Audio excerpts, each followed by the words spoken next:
Zoti kryetar, detyra kryetarit të Kuvendit nuk është e thjeshtë. Jo sot. Shumë herë ke për të gjetë përballë situatave të vështira, nëse ju nuk vendosni që do i qëndroni vetëm rregullores. Mua më bën shumë përshtypje që ju flisni për manual dhe ju duket se manuali qëndron mi rregulloren. Është një lloj si të thosh ligji qëndron mi kushtetutën, apo kodet qëndrojnë mi kushtetutën, apo ligjet qëndrojnë mi kodet. Është pa imagjinueshme që mund ta thoni një gjë të tillë.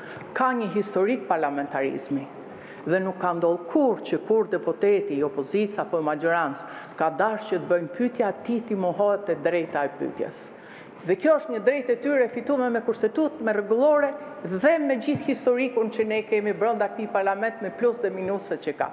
Ndaj dhe urdhri politik që ju keni marrë, është për të mbyllur gojen opozicës. Kjo është një gjë shumë e rëndë.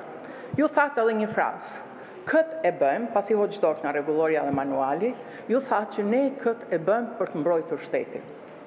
Po t'ishte Hannah Arendt, është një ndër filozofet më të veçanta të historisë të njerëzimit, ajo do thotë se pikërisht autoritarizmi fillon në këtë pikë, kur pushteti flet për shtetin dhe shteti hesht nga friga.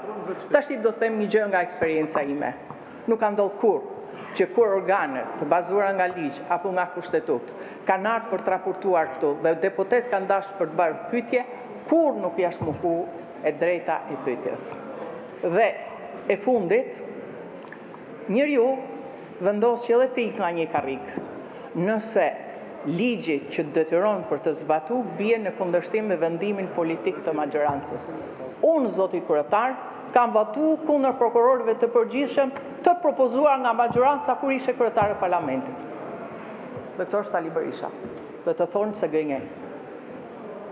Janë vendime të vështira, por janë vendime që njeriu i merr në bazë të ndërgjegjes.